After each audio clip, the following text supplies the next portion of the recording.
Hi, I'm Connor Mead, and I'm here today at the 2017 Canadian Science Policy Conference. And joining me right now is Lisa Kimmel, President and CEO of Edelman. So Lisa, thank you so much for joining us. It's a pleasure to have you. Thanks so much for having me, Connor. So to get us started off, I wonder if you can tell us a little bit about the Edelman Trust Barometer.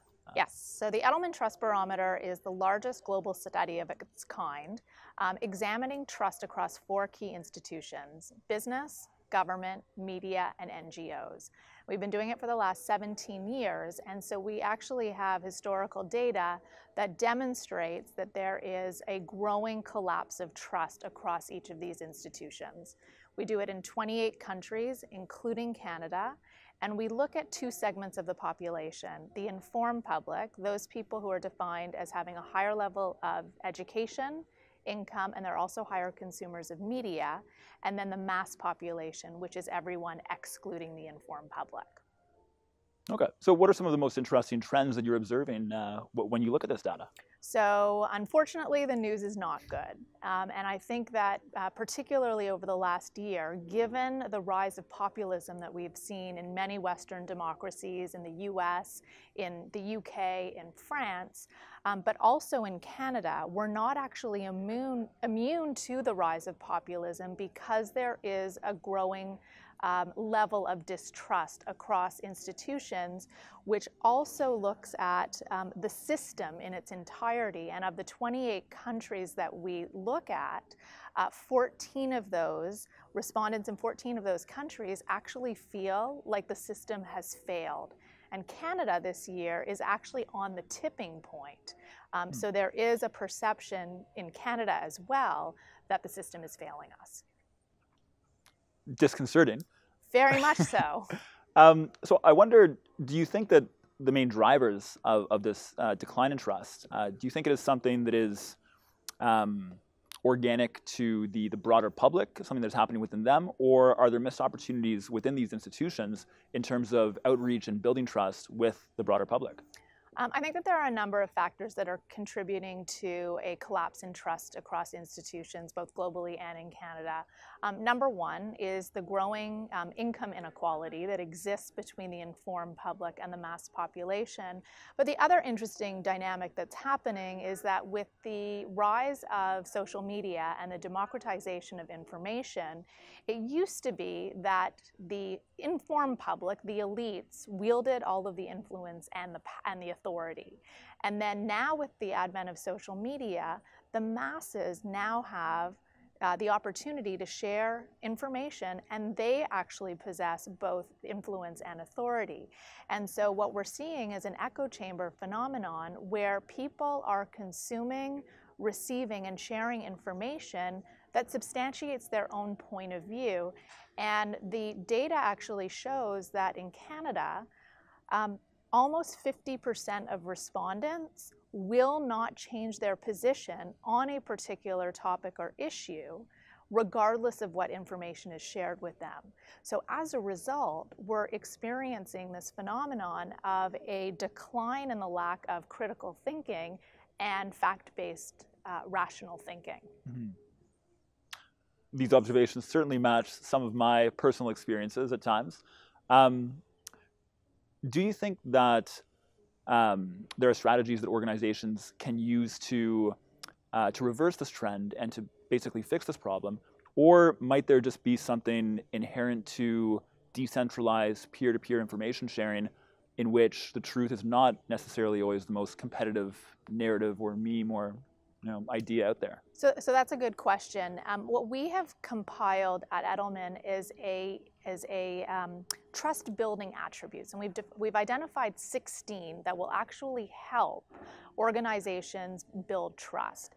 And the two areas that are most important are around integrity, so ensuring that business is being conducted in an ethical way, but also around engagement. And that means that, particularly for leaders of organizations, they need to be communicating authentically, transparently, regularly with whoever is their stakeholders, whether it be employees, whether it be other institutions, so that that will help to build trust that we have seen eroded.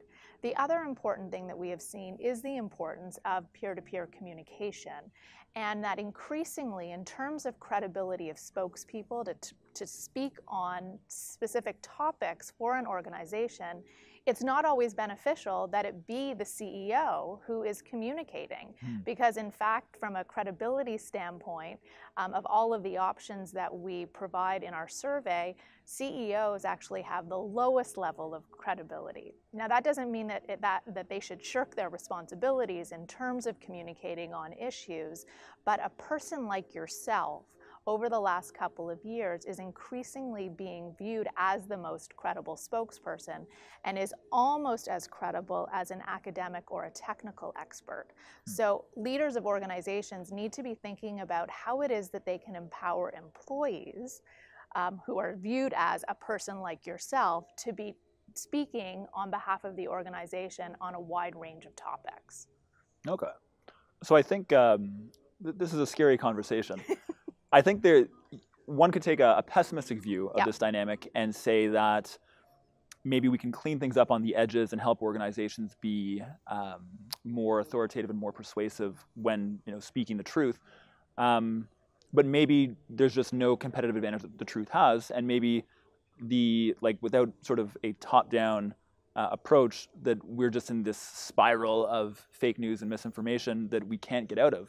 An optimistic view would be something more akin to, in the great marketplace of ideas, truth will eventually win out. I won't put you on the spot and ask you which view you would take, but what maybe arguments or evidence make you lean towards one or the other on a day-by-day basis, perhaps? So I would like to be an optimist. I think that particularly for media in the last year, 18 months, 2 years, because of the rise of fake news and all of the disruption that's happening in the media industry, that this past year they hit rock bottom. But I think that increasingly people are recognizing that there does exist fake news, and certainly for traditional media outlets, particularly in the U.S., media like the New York Times, like the Washington Post, they've seen subscriptions dramatically increase. And so I think that, and I'm hopeful that that is a demonstration of the fact that there is a need for the media outlets, the media companies, to have to increase their level of rigor in their reporting, and that it will be more believable for the general public. One great analogy that I've heard is that contemporary American discourse is like a bunch of people in a movie theater, and half of them are watching one movie and the other half are watching a different movie, even though it's on the same screen. Right. So how do we fix the problem? And maybe for some practical advice for organizations and institutions or certainly they would feel that they deserve our trust, what are some high-level things they can do to start winning back the public trust and start bringing us back into watching the same movie? So I love that analogy, and it really is an illustration of that echo chamber phenomenon that I just mentioned. It means that we need to be open to hearing an opposing point of view. And so in the case, for example, of social media, making a point of following people who do have a different point of view, whether it be on political issues or social issues, so that then you can be open to that different perspective. And organizations need to do that as well. From an organizational standpoint, I think it's also important that that organizations think about the importance of not just talking at, but talking to and engaging in two-way dialogue with between leadership and employees, or whoever is the stakeholder that is most important, to work together in figuring out how it is that we can solve a particular problem. Fantastic. So my last question before we wrap up, for those of us, you at home, who would love to go read more about the Edelman Trust Barometer and all these great topics we've been talking about, where should we go online to find examples of this work? So you can go to edelman.com as well as edelman.ca to have these Canadian-specific results, and then .com for all of the global results. Fantastic. Thank you so much for joining us for this conversation. Thanks I've really so much enjoyed for having it. me, And Connor. I hope you really enjoy your experience here at CSPC. Looking forward to it very much. Awesome. Thank you. Thank you.